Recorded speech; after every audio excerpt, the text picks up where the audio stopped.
Welcome to Outlier University. My name is Christopher Ewell. I've twice been awarded top 100 people in finance. I was mentored by 5 of the market wizards, the best traders of all time. I've been successfully trading since 2009, and this is where outliers like us save time, make money, and start winning with less risk together as a team. So if that sounds good to you, go ahead and subscribe if you haven't already. Lesson 15, perfecting your system. Guys, first question off the bat. Do you ever think you're going to achieve a perfect system, a perfect trading system? No. Why not? It doesn't exist. No. Okay. Define perfect. I'm sorry, JC, I couldn't hear. What'd you say? Define perfect. No losses, only wins. Doesn't exist. It can't. It cannot exist by theory. It cannot exist. Why not? Because there's always room for improvement. And if there's always room for improvement, then there has to be a miss. There has to be an error or a miss, a failure, whatever you want to call it. I call it misses because I working with SEAL Team 6, I work closely with snipers. Oh, shoot. We're talking to a sniper right here, David. David knows, okay, when you miss target, it's not a failure. It's an opportunity to calibrate. Now, when you calibrate, not only are you heading towards hitting this particular target, but as you calibrate, now you know how a westward wind, a northern wind, how humidity, how heat affect the bullet trajectory. So it's not on your way to the target, it's what you learn on your way to the target, where now instead of one permutation of a result, now you have 3-4 different permutations to different results. We cannot look at the final outcome as perfection because you miss everything. You miss everything along the way. Yeah. To that point, JC, that's something that he talks about in Trading in the Zone. Now that we have left the Outlier Global headquarters, I can always just pull over here and grab it right off the shelf here, which, of course, I can't do it. The Trading in the Zone, how important this book is. Now, one of the main tenets of that is kind of like what JC's saying, right? You can build your system to work in a vacuum. And in a vacuum, it always works. But the problem is that, everybody who comes to the market is going to be different every day, right? Us 9 gentlemen, 1, 2, 3, 4, 5, 6. Wait, hang on. Is it 9? 1, 2, 3, 4, 5, 6, 7, 8, 9. Yeah. If us 9 gentlemen come on a Thursday and the exact same trade sets up on the following Tuesday, but us 9 gentlemen aren't there, it will have a different outcome, right? The participants who come and play in the game every day, right? They're changing all the time. And in fact, their position sizing may change. It may be the exact same people buying or selling the stock every day. But if one of them changes their position size, that will have a downstream impact on how the outcome of the trade will turn out, right? It's very much a, in Jurassic Park where he's explaining the chaos theory, and he's like, look, I could place a drop of water right here on my knuckle, and it's going to roll down this way. What do you think is going to happen the next time I place a drop of water here on my knuckle? It's going to go somewhere else, right? That is exactly why we cannot tell the market what we're going to get out of it, right? Because it will always be different every time, even if the setup is exactly there. If the setup sets up exactly the same way, there are different people who will be buying from the very second that you buy to the time that you sell. And because of that, we don't know what the outcome will be, which is why hanging your hat on, this is the outcome I'm expecting, it's a losing proposition. It's never going to happen. And Chris, let me jump in and kind of go on that shooting analogy. So for those of you that don't know, I was training for the 2012 Olympics as a precision pistol shooter. Okay. And at the height of that, we were shooting the equivalent of a baby aspirin 32 feet away, 10 meters, 32 feet away with iron sights, one-handed with no additional aids. Okay. It was the shooter and the gun. What mattered was our process. We never once shot for score. We shot to execute the perfect process. Because if you follow that process, you give yourself the highest possible chance of a positive outcome. And ideally, under, when you get into those Zen moments, you never realize the gun went off because you are so drilled into that process. It just happens. And it's a perfect 10 every single time when it happens like that. But, it applies here too.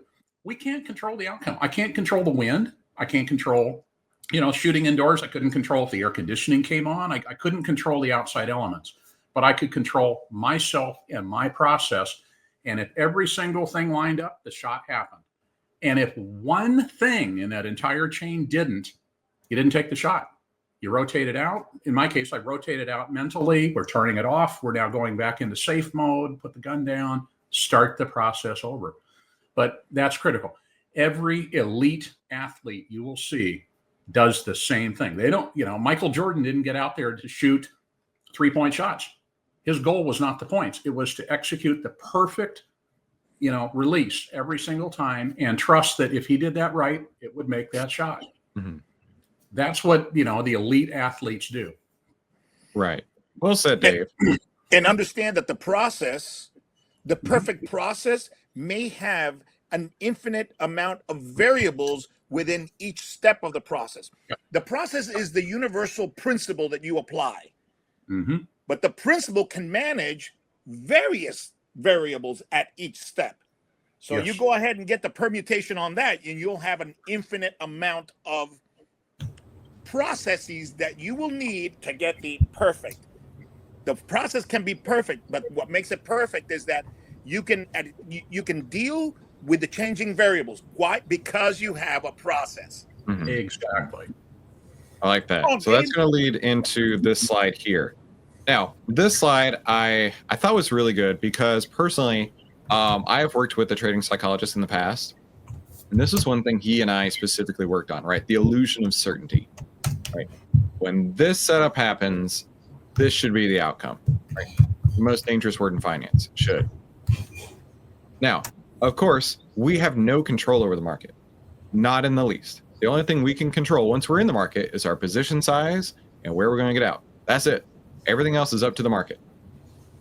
And of course, we love patterns and we love certainty. And a few winning trades can absolutely create the illusion of an edge when it's really just luck or favorable circumstances, right? So this is one thing that I personally was working on in the last week or so is, we had some losing trades, and it's not that anything was wrong. We just happen to have some losing trades.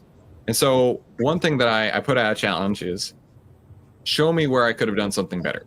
I challenged people, said, show me what I missed. And so then again, I also went back into the data and I'm like, okay, where in the data was there something that I missed? I've yet to find anything that says, Chris, you would have done this and had a perfect outcome. It's impossible, absolutely impossible. But we did find some new opportunities that we didn't see otherwise. And we'll share those in a little bit. But, when you're looking at it, you've got to look objectively. Some of you guys have watched the backtesting I did recently, and it's boring AF. But there are a lot of times where you're like, having an open mind, not trying to tell the market what it's going to do, not trying to tell the results what it's going to be, but just letting the data speak to you, right? Throw the data in. Now, I know a lot of people, this is boring, this is stupid, I don't care. What's the next NVIDIA? What's the next SoFi, right? That's all I care about. I get it. I play the YouTube game. I see it. We, as traders, must understand how to effectively communicate our ideas to the market and let the market tell us what's actually going to happen.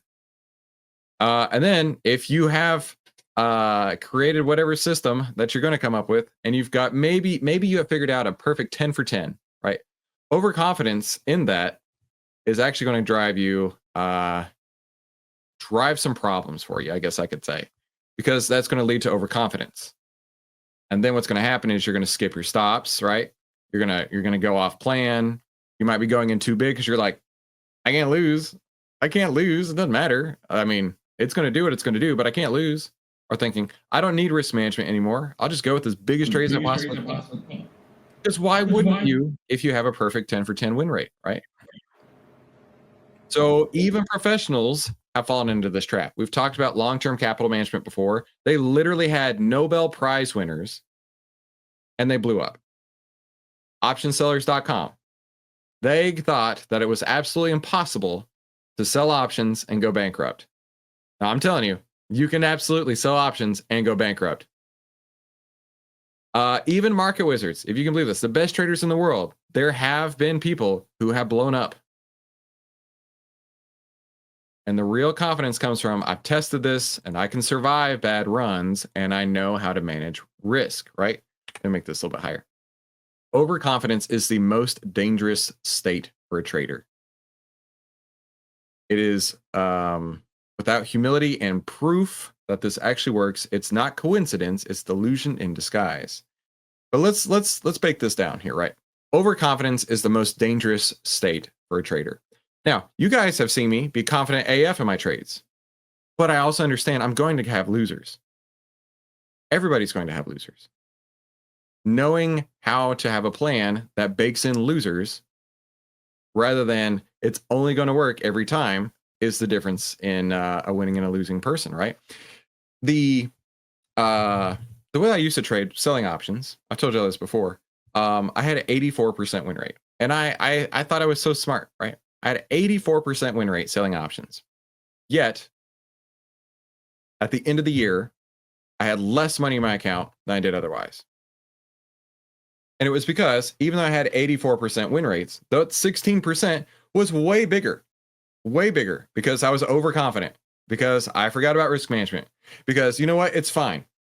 If it doesn't work, I'll just roll it out to the next period and wait for it to come back, right? Options, stocks always come back.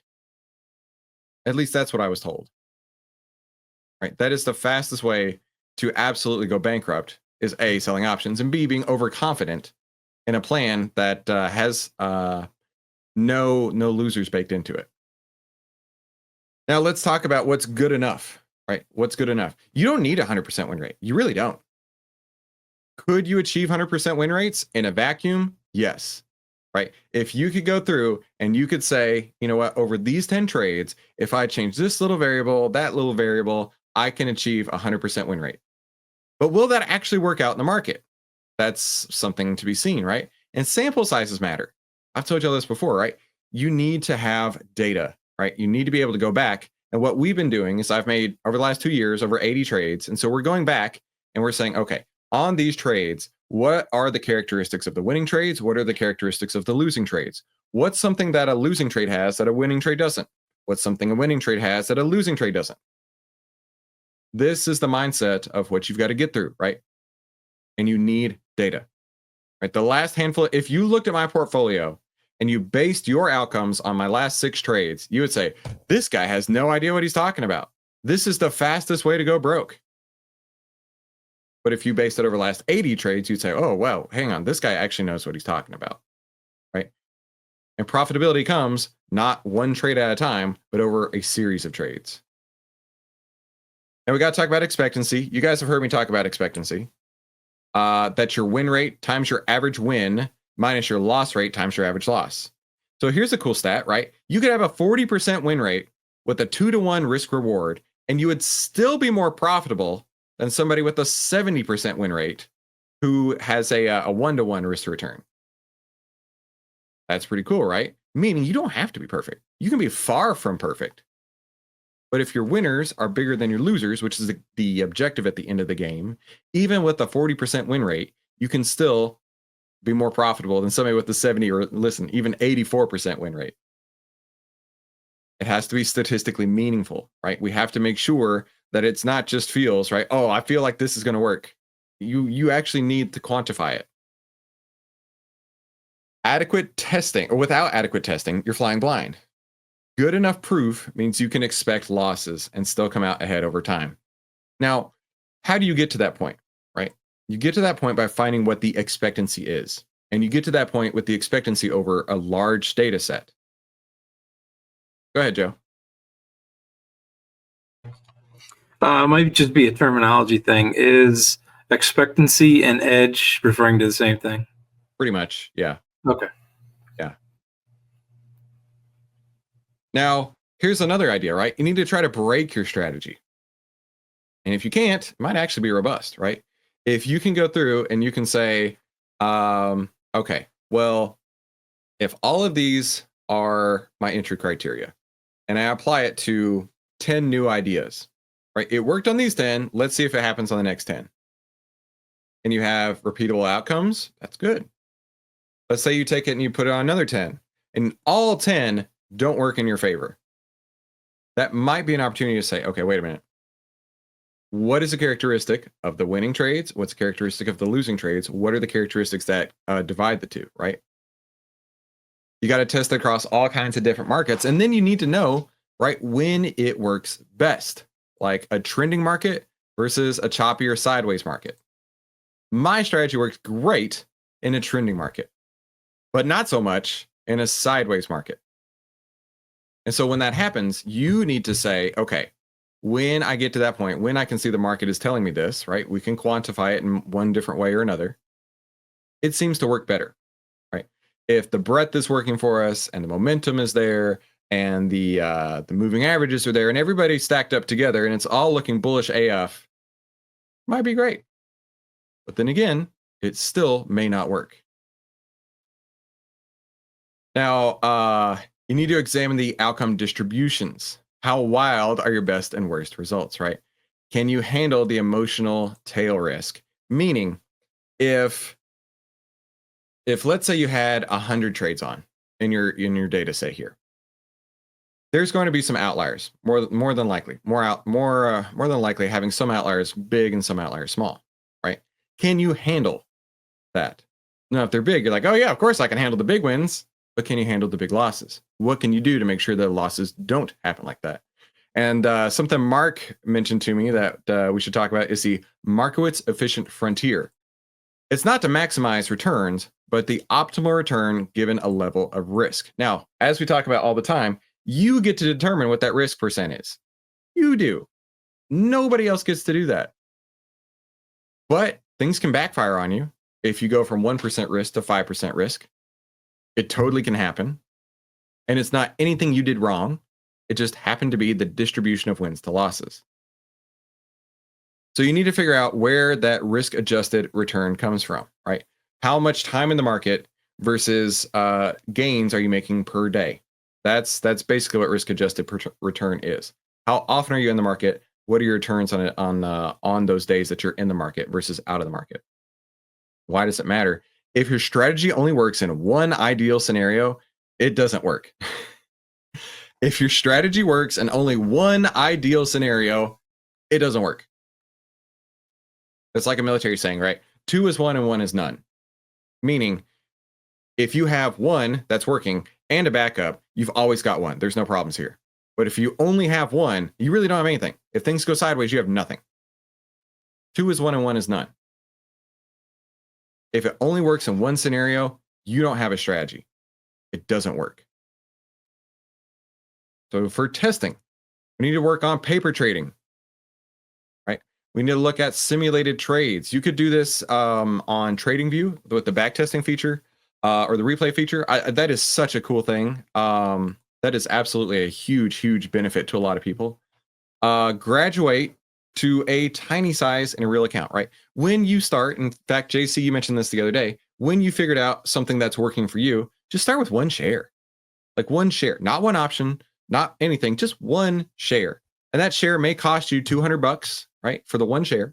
It may cost you $10 for the one share, but you're getting used to the movement of the market. And trust me, you guys can all attest to this, right? When you put actual money in the market, you pay a hell of a lot more attention than if you don't have any money in the market, right? It's all fun and games when it's paper trading, but once you have money at risk, you are laser focused in.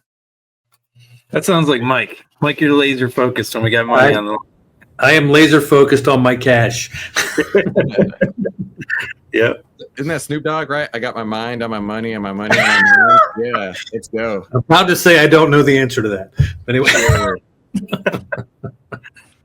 So you needed to track not just your P&L, but if you can actually execute the trade. When you have that pressure, when you have that laser focus, are you the person who can say, okay, no problem, I'm going to move on. I'm going to move with my plan. I know exactly what I'm going to do. Or are you going to be deer in the headlights? You're going to say, I have no idea what to do in this situation. Are you going to say, you know what, I'll just give it a little bit more time to figure itself out. I've gone through all of these, by the way. I'm speaking from personal experience. I didn't become a professional trader unless having gone through all these issues. Okay. Can you track your quality, execution quality, your discipline, and your emotional control? Right.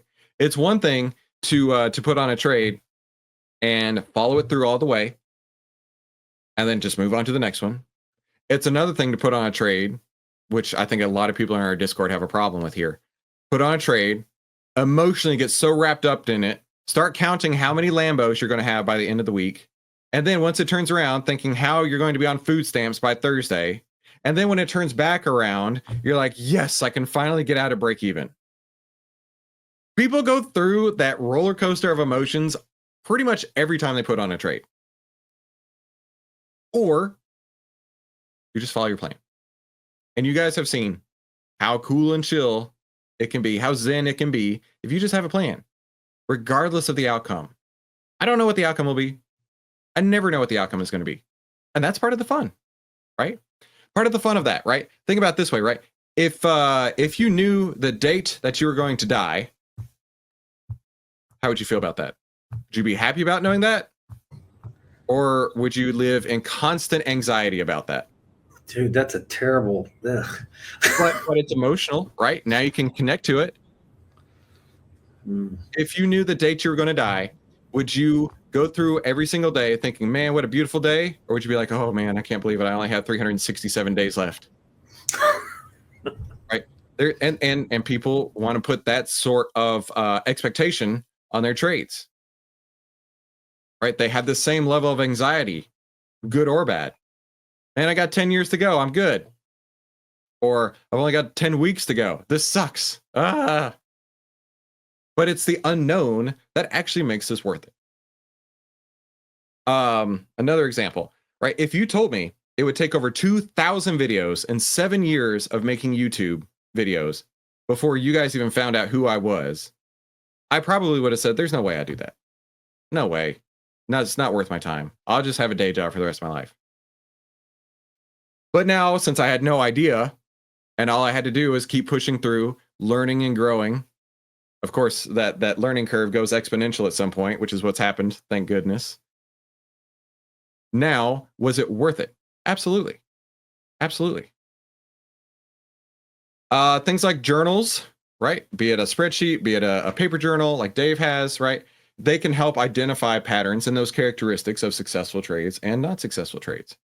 And then one thing that actually works really well is you can rehearse your strategy, right? You can sit there and like, I don't know if you've ever seen Formula One or maybe like different Olympians when they're about to do their ski run, whatever. They rehearse the track in their mind. I'm sure JC probably has fighters who rehearse the fight in their mind ahead of time.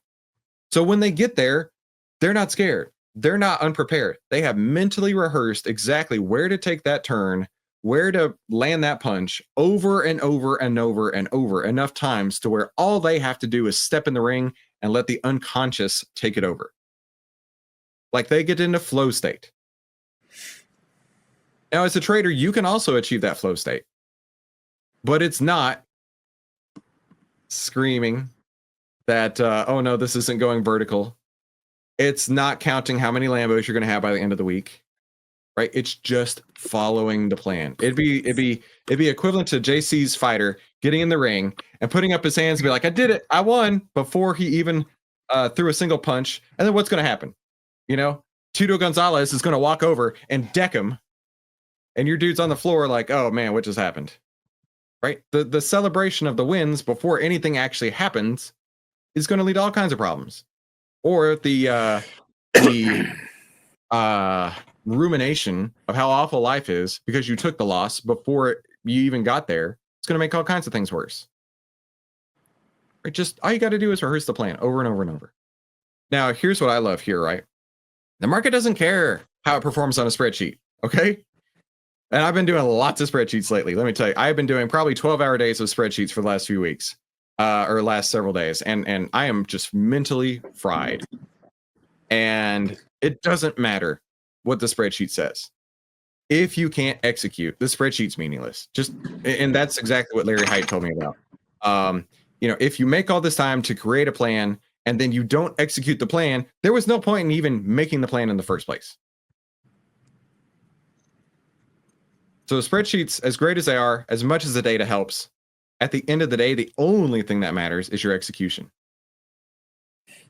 And we talked about this earlier, right? Even the best strategies out there can lose 30 to 40% of the time, and sometimes in losing streaks. And why I said, if you look at my last 6 trades, you would think this guy has no idea what he's doing. And the outcome distribution is incredibly important, right? We don't know if the next series of trades will be wins or losses, or if they're going to go back and forth for a while, right? The outcome distribution is completely out of our control. And that's why on an individual trade by trade basis, having no expectation on the outcome, because we don't know what it's going to be. But you can use a Monte Carlo simulator, like I love to do, to see what this can look like over time, right? And we've shown this many, many times, so I won't pull it up again. But you'll see on there, right? It shows you might hit a 10 trade losing streak. Be realistic with yourself. What are you going to feel like at the end of a 10 trade losing streak? Are you going to be like, well, Great. that's no big deal? Or are you going to be on the floor crying? Feel like a loser. Yeah. Go ahead, Joe. I'm going to feel like going to cash and waiting for the market to turn back in my direction. Right. Yeah.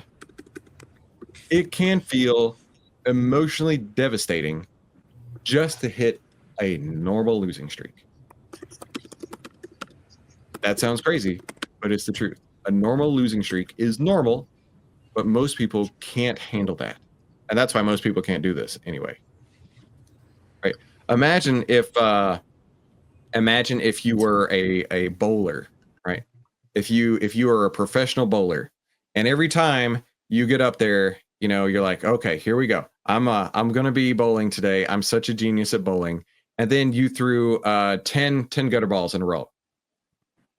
You probably would not be very happy about that. But if you're a professional, you'd say, okay, clearly something's up. Maybe there's some oil on the track in some way that I don't understand. There's some other variable at play here I'm not used to. Let me take a step back and learn from those losing trades so that I can make sure the 11th isn't a loser. You just blame that on the maintenance guy that ran the oil machine, in my experience. For sure, right? So you've got to understand the emotional side of drawdowns. I am absolutely sitting in the middle of a drawdown right now, but it doesn't get me down, not in the least, because I've proven with data on the Monte Carlo simulators, right? My worst case outcome is still being wildly profitable. And that gives me all the confidence in the world.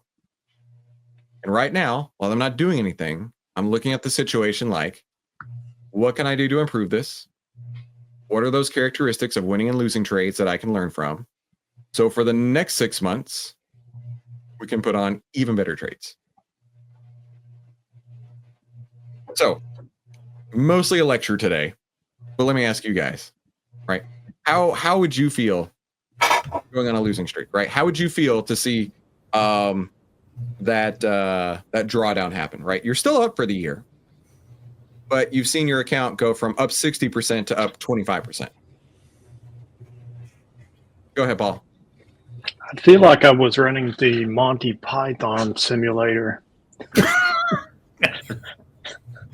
Oh, instead of Monte Carlo, the Monte Python? I got you. Yeah. So, and it feels a lot different to come down to 25% returns than it does to go up to 25% returns, doesn't it? But it's the same returns, right? I just look at each trade individually, honestly. Like, I'm just trying to see. I've got like usually 10 trades on at a time for me, because if I go to 11, it just feels like too much. So I got 10 on, and I'm just looking at each one. Okay, what's the market saying? What's all the outlier 9 telling me to do? And then plan if I'm going to make some sort of change to that. And if it gets to whatever time of the day I picked, and I need to make a change, to make a change, right? And then I don't even look at it again until usually when all my trades are closed, and I'm like, okay, so how did we do the last, let's call it session of trades? Because the market seems to be cyclic, and in the short time I've been doing this with you, it seems very cyclic. You got periods where you're trading, periods where you're in cash. And so we have these sessions where we're trading, and I consider those sessions as their own units. So was it a successful session? Was it not a successful session?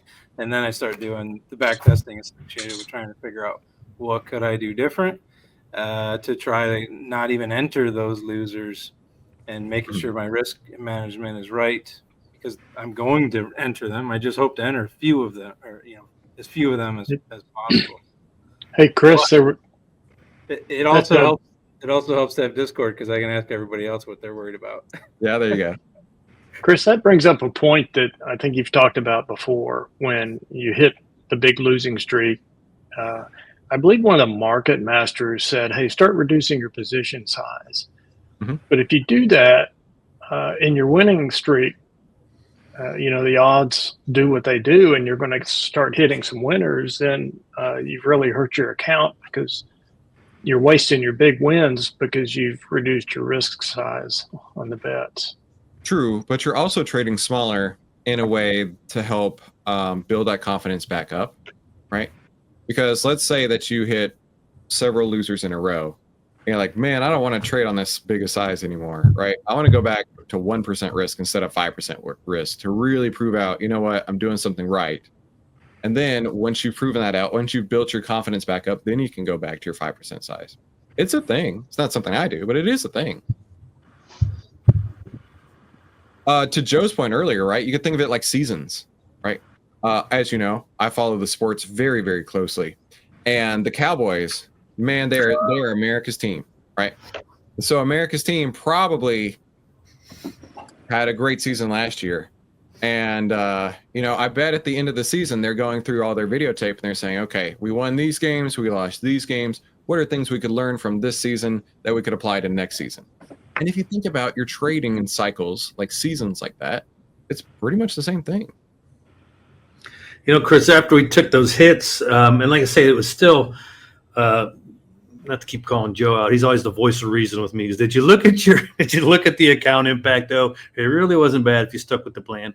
But when you look at those hits we had, and then you have David will chime in and he explained DT, how the institutions sound like they pulled a fast one on us on that one to try to save that they didn't have the shares. But so I think of the seasons, there's the sit in cash, there's the trade, and then I'm wondering if there's this third season that rolls around every now and then where you just can't. Those guys are going to do what they're going to do. I'm kind of asking this. I just you've been trading way longer. Do you see those moments where those guys have come in and they cost us, and that's just like the wild card? So how do you plan for that? Because I know after we all lost, the Discord got chattering with, man, I'm checking this, and what about these donkey channels, and did you see that? And we're all like, how can we, what the heck, man, the house is burning down, Yeah. So yeah, anyway. And that's a normal thing, right? And one thing that people can do is just say, okay, how many indicators can I throw on my screen, right? That's a super common thing. Well, I didn't use this indicator before, but what about now, right? And so you just stack and stack and stack. And at the end of the day, you have no trades ever because none of your 63 indicators will ever line up together. The Outlier 63. Yeah, exactly. But, there's also data points, right, that we may have been ignoring. So that's one of the things that we're talking about in, internally in the Outlier team is we have this data point over here that Mahesh really used a lot of, and I'd never even looked at. So Mahesh is like, why don't you start taking a look at this, see if this can fit inside of here. So we've been doing tons and tons of back testing on that, and it's really proving to be fruitful. It still hasn't got me to 100% win rate. It's just a fact. It still hasn't got me there yet, but it has increased my my expectancy by 2 to 3 times, 2.5 times at least. And so looking at that now, I can say, okay, if my expectancy is 2.5 times greater now, and it's already data that I just didn't see there on my screen, then maybe incorporating that into the future can work. Because like we said earlier, right? If you have a plan that only works in one scenario, it doesn't work at all, right? If it only works on Tuesdays, the 15th of the month, that, it's right after a 3-day weekend, like how many times does that work? Once every 4 years, maybe? So you will have to build in some sort of expecting to lose. Expect to losency, I guess you could say. And because you can build in that expect to losency, you can then say, okay, I understand not everything's going to win. I'm going to make sure I position size correctly, and I'm going to make sure that I take my stops. And then I'm going to let the data fall out the way the data is going to fall out, right? I'm going to let those winners come and I'm going to let those losers come. And then next season, I can look back at it and say, okay, this worked well. What can I do now? Right. And changing multiple variables is also very difficult, right? Because let's say you're adding in 6 different indicators, right? Let's say you found 6 new data points. Which one actually made the difference? Right. And so that's a scientific method there, right? Changing one variable at a time with your hypothesis to see if it yields to a better outcome or a worse outcome. Expectancy of loss. There you go, Justin. We need to build in that expectancy of loss. And I think we have though with the plan, right? Because we're sizing such that we're not going to be negatively impacted. Yeah. Hugely. We're all still here after the second half of the session, having so many losers, and we're all ready for it to start back up and trade again. And we're going to trade the same plan, maybe with a couple of little tweaks, but it just proves that the plan itself keeps you in the game longer because of the rules we set in place. Right. And think about this 6 months from now in December. Let's say you followed your plan all the way through. And this 2-week period between June and July was the one losing streak you had. And the rest of the year ended up being amazing. Right? That could totally happen. That actually legitimately could happen. And if that does happen, how would you feel about that losing streak? Would you be like, man, what? I can't believe I had to go through that. This guy, Chris, has no idea what he's talking about. If he only had 41% of the hair on his head instead of 40%, I would believe him so much more. But he is so dumb, and his nose is so big, and his glasses are so thick that I can't believe a word that he says. Or you're like, daggum, I am so glad that I built a plan that even when I had a losing streak, I still came out the end of the year with way more money in my account than I would have otherwise. And you know what? That's what the math proved out on that Monte Carlo simulator that Chris kept bringing up all the time. What were you going to say? With these failures, I'm still projected to be almost 55% up this year if the year continues to play out as it is. And what that means is we're anticipating more losers. If the year continues as it is, I'll be up 54%, folks. How do you argue with that? Yeah. No, there actually is a function that you can do. In fact, let's do it together. Let's do it together. Hold on. I'll pull up some datas. You'll love datas. I assume you do. Oh, Ian, while I pull that up, what were you going to say, my friend?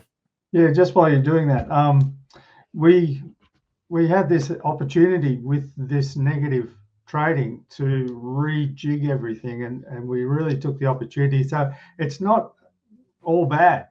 They did us a favor by doing this, because we refined the program and taken that opportunity. And if we hadn't had that loss, then we wouldn't have looked at anything else. We just would have kept going the way we were going. So exactly. What did I say? The necessity is the mother of all invention, right? Right. Sometimes that's what I was talking. Like, I need to take a look at this. That's my necessity. And that's what I was talking about, Chris. Yeah. Ian just verbalized a miss. See the 6 trades that went down? It's a miss. What did we do? We recalibrated. Mm-hmm. And in that recalibration, you get different context to the same information, to the same topic. And so now you have 3, 4, 5 different permutations of doing things where you only had one. So a miss is an opportunity to really expand your context. It's like if we flip this coin 6 times, are we going to get 3 heads, 3 tails? Because the stats say that if you flip it long enough, it's going to be 50-50, right? Right. Okay. This is a great exercise with the beta class, especially beginners, which we'll talk about later. If you want to teach them probability and percentage of probability, flip a coin and say, okay, here we go. Flip heads, flip heads, flip tails, flip heads. How many flips do we have? 4. You have 3 heads, 1 tail. What if the heads were wins? What if the heads were loses? Mm-hmm. Are you going to freak out? Are you going to start celebrating? No, because this, okay, is 50-50. You just got to have enough stuff in. So if your plan grows, and so for example, Joe is at 50%. Let's call it 50%. And if he keeps rocking 50% without changing anything, he doesn't have to learn. He doesn't have to tweak. He just hits the plan. Half ATR, I'm out. If I want to go back in, I'm in. Just like he did it without learning anything new, no new permutations, no new tweaks. Okay?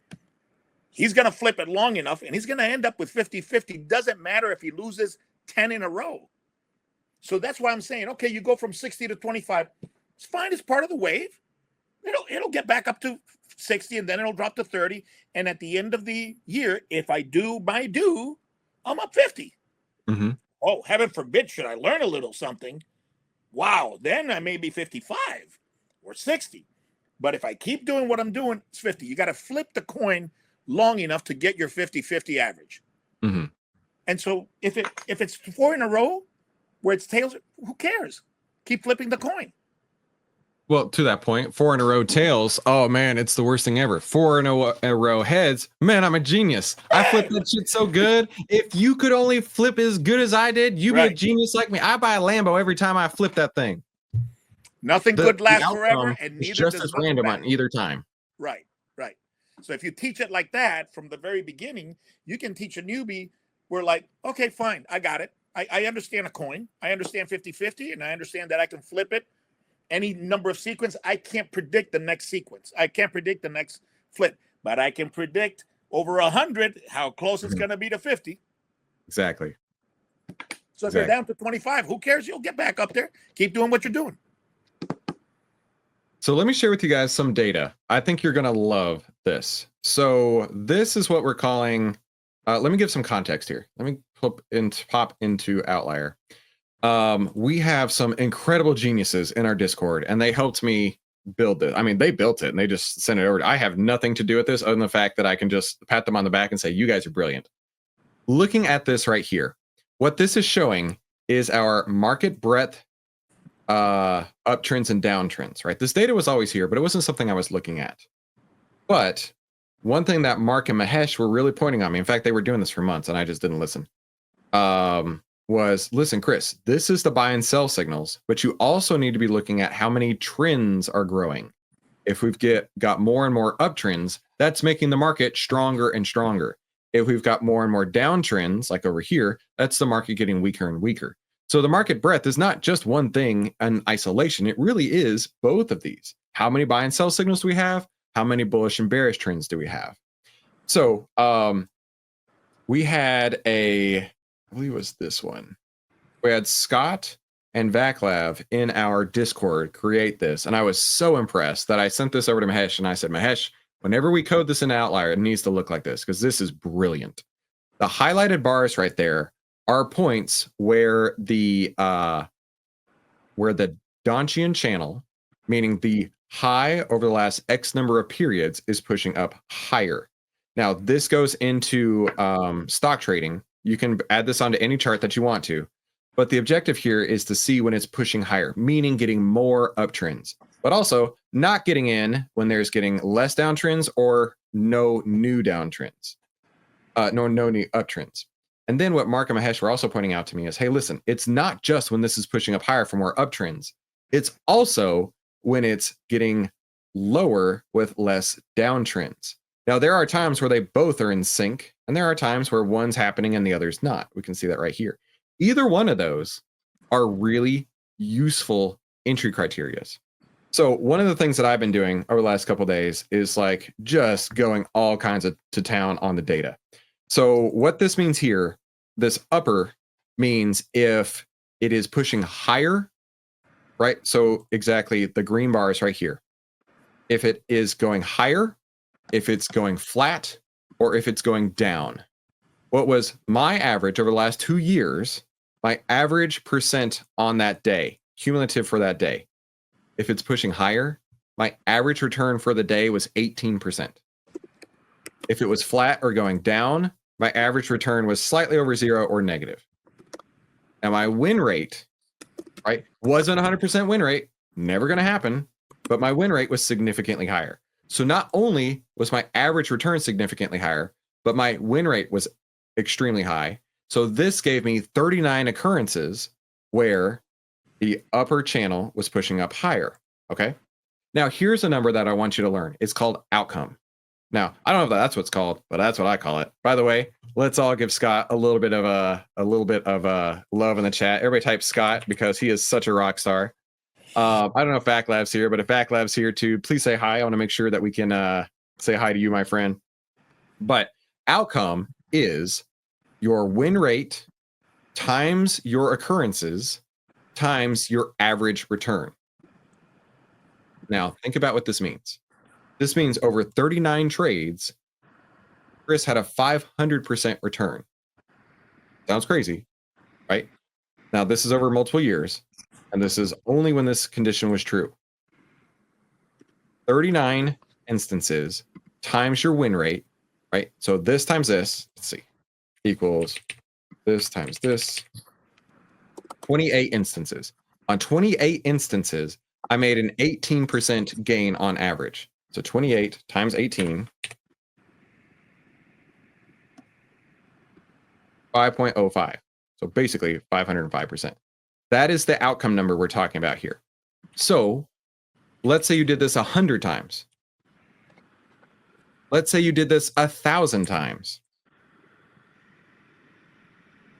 Do we see how this works? The outcome is your number of occurrences times your win rate times your average gain, or your really average outcome, right? The average outcome. So you can say, okay, well, if I want to hit 500% returns for the year, then I need to make at least 39 trades where that's happening. Pretty cool, right? Now, I didn't hit 39 trades where that's happening, right? Of course, I did all kinds of other stuff. But that's pretty neat, right? Now, add this to it. Add this to it. If the lower channel is also pushing up higher, right? So not and, I shouldn't say and, or. This would be an or. So if this is pushing up higher, or if this is pushing up closer to 0. Also, crazy returns. So then we added in sectors. What would the sectors do for this, right? So if we combined, so upper meaning +1, meaning if both of these were moving up, that'd be a score of 2. If only one was moving up, that'd be a score of 1. Now you apply that for both the market and the sectors. And so you can have a range from 3 to -3 in this case here. And again, huge win rates, huge win rates. So this is just the upper. This is the combo. With the combo, you can do all the way to 4, all the way to 4.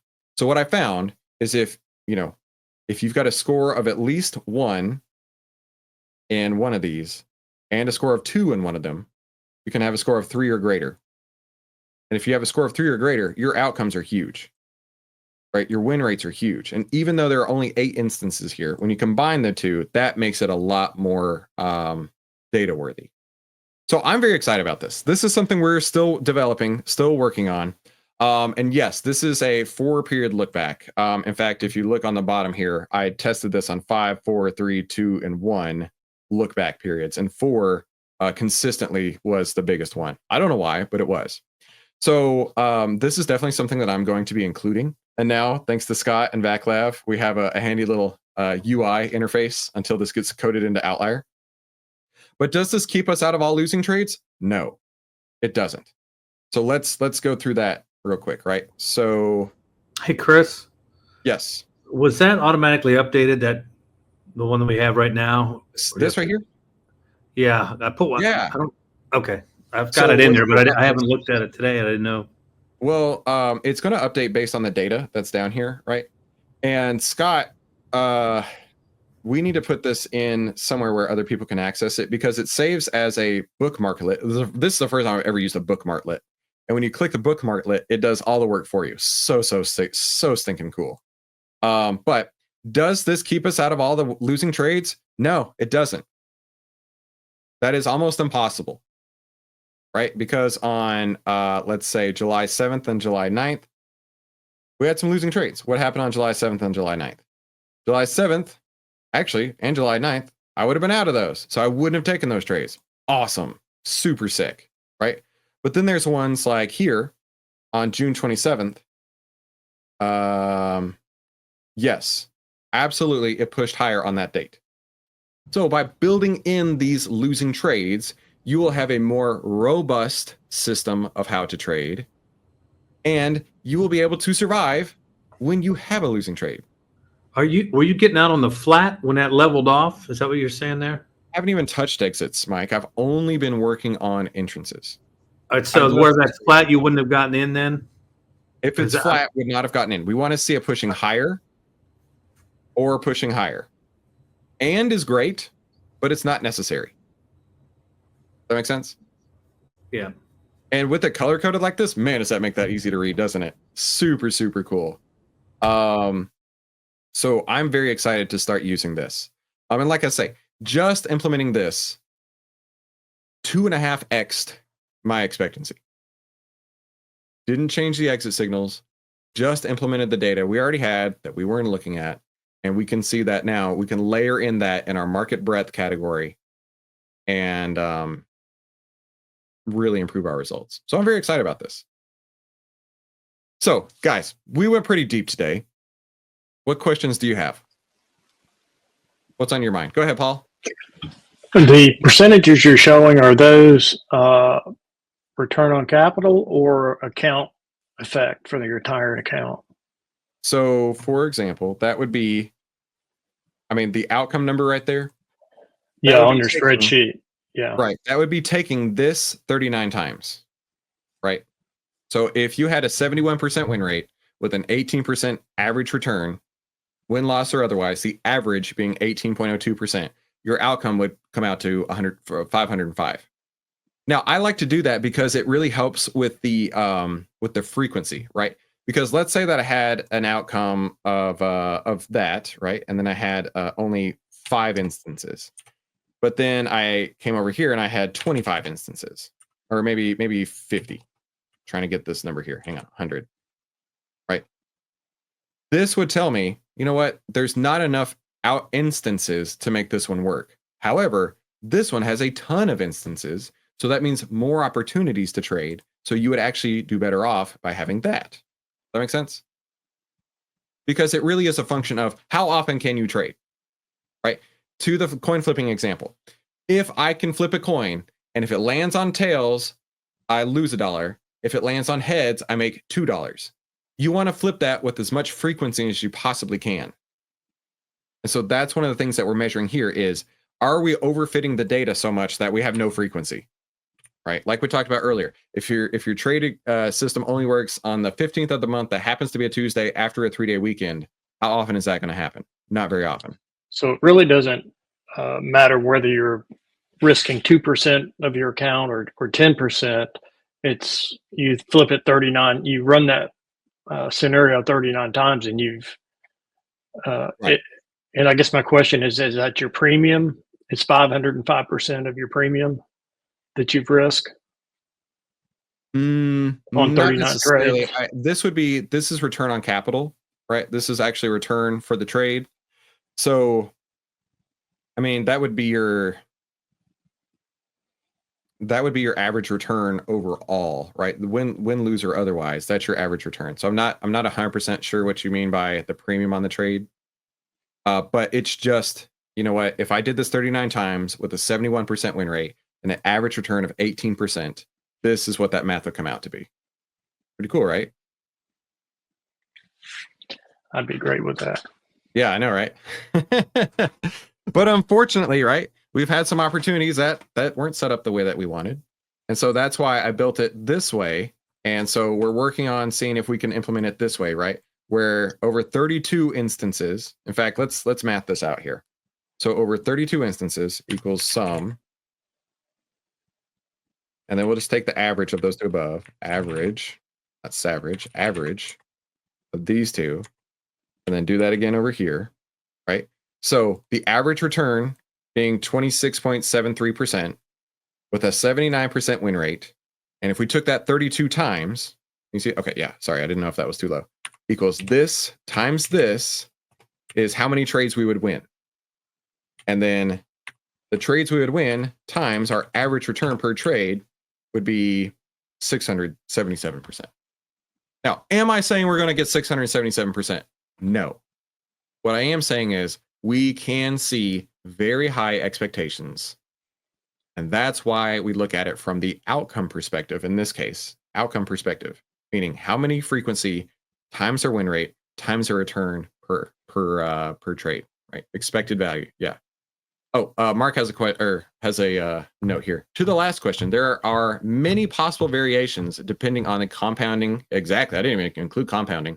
The order of the wins and losses, right? The 505 is an approximate median. Exactly. Like I said, Mark is the smartest guy I know. So if this guy can validate what I'm saying here, I feel like I'm on the right track. So listen, guys, we've gone through a ton, right? We've gone through a ton. What other areas did you want to chat on today? I'm going to go through while you guys are talking, and I'm going to see if there's any cues, hashtag cues in the chat that I can save, maybe answer some questions for those watching live. Hey, can we have someone put out that booklet instruction or pin that? Yes, please. That is really sick. It's the first time I've ever used one, and I was like, wow, this is a whole new world that's opened up for me. This bookmarklet. Hang on, still scrolling through looking for questions. You're right, Mark. Ian did come with the coolest shirt. I thought it was going to be deep, but no, it was Ian. But I'm cleverly disguised as responsible adult versus Outlier University. Yeah, I approve the Outlier University. You both get gold stars. No, you're biased. This is my uniform, man. This is my uniform. In Australia, we wear uniforms. Oh, Mark said on here, 4 most dangerous words in trading are, this time it's different. 11 most dangerous words in trading are, the 4 most dangerous words in trading are, this time it's different. Okay. I'm not seeing a whole bunch of questions come through. I was hoping that it'd be a little bit easier, but that's all right. Chris, while you're looking for those, any update on the merchandise? So that's something I've tasked to April. They have found a new store called Foursquare, something with 4. So the merch is going to happen. In fact, I need to check in with them and see where the latest is, because they were supposed to take all the merch stuff that we had created previously and then build them basically into the new store. Now, here's the thing.